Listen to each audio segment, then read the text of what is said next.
दोस्तों, आज की इस खास वीडियो में जानेंगे कि आखिर मुख्य द्वार पर जल छिड़कने का समय क्या होता है और सही विधि क्या होती है। किस समय हमें जल छिड़कना चाहिए मुख्य द्वार पर? क्या मुख्य द्वार पर जल छिड़कने के लिए स्नान करना जरूरी है या बिना स्नान किए भी मुख्य द्वार पर जल का छिड़काव किया जा सकता है? झाड़ू लगाने से पहले या फिर झाड़ू लगाने के पश्चात जल छिड़कना चाहिए?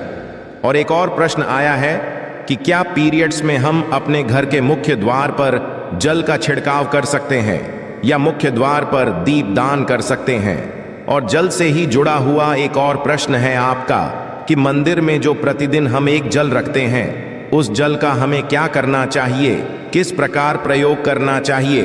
क्या हम उसे खाने में प्रयोग कर सकते हैं या फिर हम किसी पौधे में डाल सकते हैं? उस जल का उपयोग किस प्रकार से होना चाहिए? और मुख्य द्वार पर जल छिड़कने से संबंधित आपका अगला प्रश्न है कि कई ऐसे लोग हैं जो कि फ्लैट में रहते हैं, कुछ ऐसे लोग हैं जो कि किराए के मकान में रहते हैं, एक ही कमरे में रहते हैं, तो उन्हें अपने घर पर मुख्य द्वार पर दीपदान किस प्रकार से करना चाहिए, जल किस प्रकार छिड़कना चाहिए, मतलब वो किस जगह को मुख्य द्वार मानकर वहां पर मुख्य द्वार से जुड़े हुए उपाय करें। तो आज की वीडियो पूरी तरह से आपके प्रश्नों पर ही आधारित है, इसलिए बहुत महत्वपूर्ण है, पूरा जरूर देखिए। जय मां लक्ष्मी। आपके इस वीडियो को जो भी लाइक और चैनल को सब्सक्राइब करें, उसके जीवन में कभी भी धन की कमी ना होने देना। तो अब जानते हैं कि मुख्य द्वार पर जल छिड़कने का सही समय क्या होता है और सही विधि क्या होती है। तो देखिए, यदि आप मुख्य द्वार पर जल छिड़कते हैं तो आपको ध्यान रखना है कि जल आप एक दिन पहले ही, मतलब रात को सोने से पहले, एक पात्र में कोई भी आप पात्र सकते हैं। जैसे कि आप एक तांबे का भी पात्र ले सकते हैं। तांबे का ना हो तो आप पीतल का ले सकते हैं, स्टील का ले सकते हैं, चांदी का ले सकते हैं। जो भी पात्र आपके पास उपलब्ध हो, एक लोटे में थोड़ा सा गंगा जल डाल दीजिए और उसके ऊपर शुद्ध जल भर दीजिए।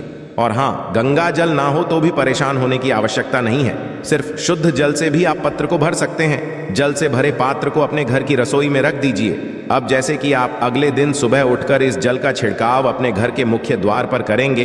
अब बहुत से भक्तों के प्रश्न आए हैं कि क्या हम स्नान से पहले ये जल छिड़क सकते हैं या फिर स्नान करना जरूरी है। देखिए, मुख्य द्वार पर जो सुबह सवेरे सबसे पहले जल छिड़का जाता है, जैसे कि जो रसोई में रखा हुआ जल होता है, ये एक तरीके से उपाय के तौर पर किया जाता है। घर में किसी भी प्रकार की परेशानी हो, किसी भी प्रकार के दुख दर्द रहता हो, गरीबी हो या फिर कलह क्लेश बहुत अधिक रहता है, मतलब किसी भी प्रकार की नेगेटिव ऊर्जा से आप परेशान हैं, बहुत समय से परेशानियों में ही घिरे हुए हैं, तो ऐसे में घर की रसोई में जल रखा जाता है और यही जल घर के मुख्य द्वार पर सुबह उठकर छिड़का जाता है। इस जल के छिड़काव से आपके घर की कोई भी परेशानी हो बहुत शीघ्र समाप्त हो जाती है। उपाय को करने से आपके घर में सुख समृद्धि भी आती है, कलह क्लेश से भी मुक्ति मिलती है, बीमारियों से भी मुक्ति मिलती है। मतलब देखिए, किसी भी प्रकार की मानसिक परेशानी हो, शारीरिक परेशानी हो, आर्थिक तंगी हो या आपके घर में कोई वास्तु दोष हो, किसी भी प्रकार का ग्रह दोष हो, जैसे कि कई बार ऐसा होता है कि कई लोगों के ऊपर कई प्रकार के बुरे ग्रह दोषों का प्रभाव होता है, जिसकी वजह से घर में परेशानियां सदैव बनी रहती है। तो ग्रह दोषों के प्रभाव से भी आपको मुक्ति मिलती है, दोष और पितृदोष भी समाप्त होता है। इसके साथ ही जैसे कि बहुत से लोगों के प्रश्न होते हैं कि उनके ऊपर किसी ने कुछ कर करा दिया है, उनके परिवार में किसी भी प्रकार की पहले कोई परेशानी नहीं थी, किंतु अभी कुछ समय से परेशानियां लगातार आती ही जा रही हैं और कोई रास्ता नहीं मिल रहा है। परेशानी से निकलने का तो किसी के भी किए कराए, तंत्र मंत्र का प्रभाव हो, किसी की बुरी नजर का प्रभाव हो, तो भी आपके इस उपाय से, मतलब इस एक लोटे जल से आपकी परेशानी स्वतः ही कुछ दिनों में हो जाती है। तो यह घर की सभी परेशानियों से मुक्ति पाने का रामबाण और सबसे सरल, सबसे आसान उपाय होता है जो हमारे शास्त्रों में वर्णित है। तो आप अपने घर की रसोई में एक लोटा जल रखें, रात में भरकर और प्रातःकाल जल्दी उठकर उसी जल से अपने घर के मुख्य द्वार पर छिड़काव कीजिए। अब जैसे कि बहुत से लोगों के प्रश्न आते हैं कि यह जल हमें किस समय अपने घर के मुख्य द्वार पर छिड़कना चाहिए, तो देखिए, सुबह सूर्योदय होने से पहले इस जल का छिड़काव आपके घर के मुख्य द्वार पर हो जाना चाहिए। आप चाहे इसके पश्चात आप शुद्ध जल से, मतलब किसी भी दूसरे जल से अपने घर के मुख्य द्वार को धोते हैं तो पश्चात में भी धो सकते हैं, कोई समस्या नहीं है। किंतु इस जल का छिड़काव घर के मुख्य द्वार पर सूर्योदय होने से पहले हो जाना चाहिए।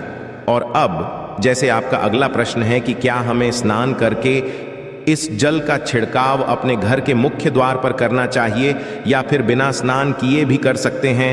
ये जो हम जल छिड़कते हैं मतलब ये एक उपाय होता है, तो इसे हम स्नान करने के पश्चात नहीं करते हैं। सुबह जल्दी उठते हैं और उठकर सबसे पहले घर की रसोई में जाएंगे। उसके पश्चात उस जल को लेकर आप घर के मुख्य द्वार पर जाएंगे। मुख्य द्वार खोलकर मतलब मेन गेट खोल दीजिए और उसके पश्चात मुख्य द्वार पर इसी जल का छिंटा दीजिए, छिड़काव कर दीजिए। और जल का छिड़काव करते समय अपने पितरों का ध्यान कीजिए, माँ का ध्यान कीजिए, क्योंकि कहा जाता है कि सुबह सुबह माँ लक्ष्मी प्रत्येक द्वार पर आती है, सबके द्वार पर आती है। जिनके भी द्वार खुले होते हैं, जिनके घर में जल का छिड़काव मुख्य द्वार पर हुआ रहता है, उसके घर में वह प्रवेश कर जाती है। तो माँ लक्ष्मी का अपने मन में ध्यान कीजिए और एक तरह से प्रार्थना कीजिए कि हे माँ लक्ष्मी, आप मेरे घर में प्रवेश करें, मैं आपका स्वागत करने के लिए तैयार हूँ। और इसके पश्चात अपने पितरों का ध्यान कीजिए, क्योंकि हमारे घर की जो दहलीज होती है वहीं पर पितरों का वास माना जाता।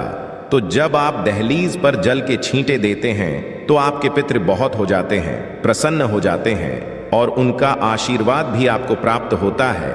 तो सुबह जो आप जल छिड़कें, इसके लिए स्नान करने की आवश्यकता नहीं है, बिना स्नान किए भी कर सकते हैं। और अब आपका अगला प्रश्न है कि क्या झाड़ू लगाने के पश्चात हमें जल का छिड़काव करना चाहिए या फिर झाड़ू लगाने से पहले भी जल का छिड़काव कर सकते हैं। देखिए, जैसे मैंने आपको पहले ही बताया, सोकर उठने के पश्चात सबसे पहला कार्य जो आपको करना है वो जल का छिड़काव ही करना है। उसके पश्चात आप झाड़ू लगा सकते हैं। किंतु एक चीज का ध्यान रखिए, जब हम सोकर उठते हैं तो सबसे पहले बिस्तर पर बैठे हुए ही अपने दोनों हथेलियों को जोड़कर और दोनों हथेलियों को सामने से जोड़कर पूरी हथेली को देखा जाता है, उसमें माँ लक्ष्मी का ध्यान किया जाता है। उसके साथ ही पंच देवताओं का ध्यान किया जाता है। देवता कौन कौन से होते हैं? माँ दुर्गा, भगवान शिव, भगवान श्री हरि विष्णु, गणपति गजानन और भगवान सूर्य देवता। पंच देवताओं का ध्यान हम अपने हाथों में ही करते हैं, हथेलियों में ही करते हैं। करा करें। वास्ते लक्ष्मी कर्मदेह, सरस्वती करमूले, तू गोविंदा प्रभाते प्रदर्शन। हम इस मंत्र का उच्चारण आप चाहें तो कर सकते हैं, नहीं करते हैं तो भी कोई बात नहीं। अपने इष्ट देवता का और पंच देवताओं का ध्यान अपनी हथेलियों में कर लीजिए। उसके पश्चात दोनों हाथ जोड़कर सभी देवी देवताओं को प्रणाम किया जाता है और उसके पश्चात अपने हाथ से पृथ्वी का स्पर्श करते हैं। धरती को छूकर प्रणाम करते हैं 2 बार या 3 बार और उसके पश्चात अपना दाहिना पांव पृथ्वी पर रखते हैं, धरती पर रखते हैं। उसके पश्चात ही बाकी के जो सभी कार्य होंगे वो उसके पश्चात ही किए जाएंगे। जल का छिड़काव आप उसके पश्चात ही करेंगे। सुबह उठने के पश्चात सबसे पहले हथेलियों के दर्शन, फिर धरती को प्रणाम कीजिए, फिर धरती पर पैर रखिए और उसके पश्चात रसोई में जाकर आपको जल लेना है और घर का मुख्य द्वार खोलकर मुख्य द्वार पर जल का छिड़काव करना है, माँ लक्ष्मी का और अपने पितरों का ध्यान करना है। उसके पश्चात आप अपने घर में आ जाएंगे और उसके पश्चात जो भी आपके रूटीन वर्क होते हैं, मतलब झाड़ू लगाएंगे या फिर आप स्नान करेंगे, ये सभी उसके पश्चात किए जाएंगे। और अब जैसे कि कई लोगों के प्रश्न आते हैं कि जब हम जल का छिड़काव करते हैं, क्या उसी समय हम घर के मुख्य द्वार पर झाड़ू लगाकर और पानी डालकर क्या हम मुख्य द्वार की अच्छे से सफाई कर सकते हैं? जी हाँ, बिल्कुल कर सकते हैं। पहले आप जो रसोई में रखा हुआ जल है उस जल का छिड़काव कर दीजिए। उसके पश्चात और भी पानी डालकर, मतलब यदि आपके पास जल और उपलब्ध है तो और जल, और घर के मुख्य द्वार की अच्छी तरह से झाड़ू से या कैसे भी सफाई कर सकते हैं। और कई लोगों के प्रश्न आए हैं कि हम किसी फ्लैट में रहते हैं या फिर किसी ऐसे कमरे में रहते हैं, किराए के कमरे में, कि हमारे पास एक ही कमरा है, तो हम जल का छिड़काव या फिर दीपदान कहाँ पर करें? किसी हम अपना मुख्य द्वार माने। देखिए, जो आपका अपना कमरा है या फिर जो फ्लैट है आपका, जहां पर आपका नेलेट लगा हुआ है, आप उसी स्थान पर दीप दान करेंगे और उसी स्थान पर आपको जल का छिड़काव करना है। मतलब जहां पर आपका यदि एक ही कमरे का मकान है तो आपके कमरे का जो दरवाजा है वहीं पर आपको थोड़ा सा जल छिड़कना है और वहीं पर आप दीप दान भी करेंगे। जो कि मुख्य द्वार से जुड़े हुए उपाय होते हैं वो आप अपने घर के मतलब जो अपना कमरा है उसके बिल्कुल दरवाजे के पास ही करेंगे। और आपका अगला प्रश्न है कि क्या पीरियड्स में हम अपने घर के मुख्य द्वार पर जल का छिड़काव कर सकते हैं, दीप दान कर सकते हैं? देखिए, जल का छिड़काव करने के लिए पीरियड्स हो या ना हो उसे कोई फर्क नहीं पड़ता, आप जल का छिड़काव कर सकते हैं। रही बात दीपदान की, तो दीपदान देखिए कार्मिक पूजा में आ जाता है और कार्मिक पूजा हम बिना शुद्ध हुए नहीं कर सकते हैं। मतलब पीरियड समाप्त होने के पश्चात ही आप कर सकते हैं। बाकी जल का छिड़काव आप कभी भी कर सकते हैं, मैं भी कर सकते हैं, कोई समस्या नहीं है। और अब आपका प्रश्न है कि क्या मंदिर में जो हम जल रखते हैं क्या वो रखना जरूरी है, और यदि हम रखते हैं तो उस जल का क्या करें? देखिए, मंदिर में जल रखना बहुत जरूरी है। जल एक ऐसी चीज होती है जिसमें सभी प्रकार की जो एनर्जी होती है ऑब्जर्व हो जाती है। तो जो हम पूजा पाठ करते हैं, मंत्रों का जप करते हैं या वहां पर प्रार्थना करते हैं, जो भी हमारे अपने मन की कामना भी कहते हैं से तो सभी चीजें उस जल में समाहित हो जाती हैं। इसलिए पूजा करने से पहले घर के मंदिर में एक लोटा जल रखा जाता है और उसके पश्चात दीपदान मतलब एक दीपक प्रज्वलित कर दिया जाता है। यह अग्नि और जल का एक तरह से बैलेंस भी हो जाता है और इसलिए शास्त्रों के अनुसार घर के मंदिर में एक लोटा जल भी सदैव होना चाहिए और दीपक भी प्रज्वलित करना चाहिए। तो अब इस जल का करना क्या चाहिए? देखिए, हम जल रखते हैं, सुबह की पूजा में रखते हैं। मतलब सुबह जो हम पूजा करते हैं प्रातःकालीन पूजा, उस समय जल रखा जाता है और वो जल हम अगले दिन उठाते हैं। मतलब जब आप अगले दिन पूजा करने जाते हैं, स्नान इत्यादि करने के पश्चात तो आप उस जल को उठाते हैं। सबसे पहले तो उस जल का प्रयोग सुन लीजिए। आप अपने घर के सारे कमरों में मतलब पूरे घर में उस जल का छिड़काव करते हैं। इससे आपके घर का शुद्धिकरण हो जाता है क्योंकि वो बहुत ही पॉजिटिव एनर्जी से भरा हुआ जल होता है। उस जल का छिड़काव करने से किसी भी प्रकार की नेगेटिव ऊर्जा का प्रवेश आपके घर में नहीं होता।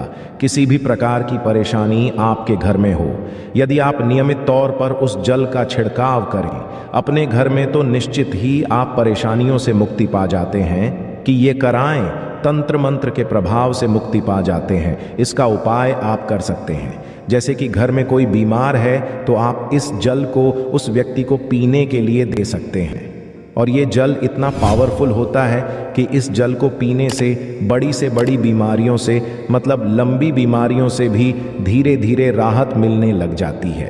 कई बार होता है न कि आप लोगों के प्रश्न आते हैं कि दवाई तो हम कर रहे हैं किंतु दवाई हमें लगती ही नहीं है, दवाई का कोई प्रभाव ही देखने को नहीं मिलता। तो ऐसे यदि उस जल को पीने के लिए रोगी को दिया जाए तो बहुत अच्छी दवाइयां काम करने लग जाती हैं। और जैसे कि परिवार में यदि बहुत अधिक कलह क्लेश रहता है, सदैव आपस में सामंजस्य बनता ही नहीं है, आपस में हर बात पर मतभेद होता है, तो परिवार के सभी सदस्य इस जल में से यदि थोड़ा थोड़ा पीते हैं तो धीरे धीरे विचारों में परिवर्तन आने लग जाता है। पॉजिटिव विचार सभी के होने लग जाते हैं और आपस में समन्वय होने लग जाता है। कलह क्लेश और मतभेद सदैव के लिए समाप्त हो जाता है। और मंदिर में रखे हुए जल का अगला उपाय क्या है? देखिए, यदि आप कोई दुकान करते हैं, कोई व्यापारिक स्थल है आपका, तो प्रतिदिन इसी जल में से थोड़ा सा जल ले जाकर दुकान पर व्यापारिक स्थल पर छिड़काव कीजिए। इससे आपका दुकान आपका काम बहुत अच्छा चलता है।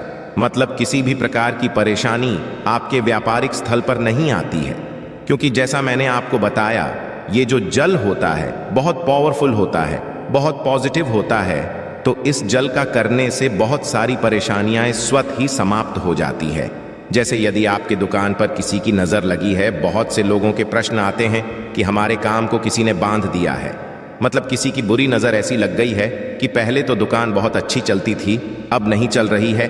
तो आप इस उपाय को कर सकते हैं। निश्चित ही बहुत जल्द ही आपको परेशानियों से मुक्ति मिल जाती है और दिन दूनी रात चौगुनी आपके व्यापार में तरक्की होती है। और है मंदिर में रखे हुए जल को आप अपने घर की रसोई में खाना बनाने में, पीने में भी प्रयोग कर सकते हैं, किंतु खाना बनाने में प्रयोग तभी कीजिए जबकि आपके घर में बिल्कुल सात्विक भोजन बनता हो।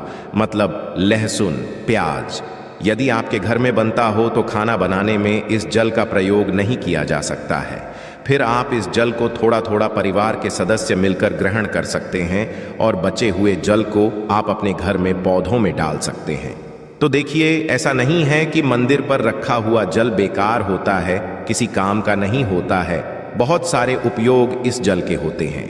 यदि हम सही तरीके से प्रयोग करें तो अपने जीवन की बहुत सारी परेशानियों का समाधान मात्र इस एक लोटे जल से हम कर सकते हैं। तो ध्यान रखिए कि मंत्रों से अभिमंत्रित जल बहुत महत्वपूर्ण होता है, बहुत शक्तिशाली होता है, और हमारे घर के मंदिर पर रखा हुआ जल देवताओं का आशीर्वाद होता है, क्योंकि पूरे समय वह देवताओं के पास होता है। देवता वहां पर रहते हैं, तो उस जल में हर प्रकार की शक्ति समाहित होती है, जो कि पॉजिटिव शक्तियां होती हैं। और इस जल का प्रयोग यदि हम सही तरीके से करते हैं, मतलब उसको पीने में करते हैं, खाना बनाने में करते हैं, घर में जल का छिड़काव करने में करते हैं, तो इससे हमारी समस्याओं का समाधान होता है। और यदि कोई भी कार्य नियमित तौर पर मतलब प्रतिदिन किया जाता है तो उसका हमें लाभ प्राप्त होता है। कभी कभी तो निश्चित ही आपको उतना लाभ दिखाई नहीं देगा, किंतु यदि आप नियम बना लेंगे कि हर रोज उसी जल से घर में छिड़काव करना है, घर में प्रत्येक व्यक्ति को थोड़ा थोड़ा पीने के लिए देना है, बचे हुए जल को पौधों में डाल दीजिए, दुकान पर छिड़क दीजिए, अपने घर के व्यापारिक स्थल पर छिड़काव कीजिए, बच्चों की बुक सेल्स में, अपने घर की तिजोरी में, हर जगह इस जल का छिड़काव कीजिए और नियमित तौर पर कीजिए। चमत्कार आपको निश्चित ही देखने को मिलेगा। इसी प्रकार से जो रसोई में रखा हुआ जल होता है, उसका छिड़काव अपने घर के मुख्य द्वार पर कीजिए, तो इसका भी आपको लाभ बहुत ही शीघ्र दिखाई देगा। किंतु इसे अपने रूटीन में शामिल करना होगा, प्रतिदिन नियम से यह कार्य करना होगा, तभी आपको लाभ देखने को मिलेंगे।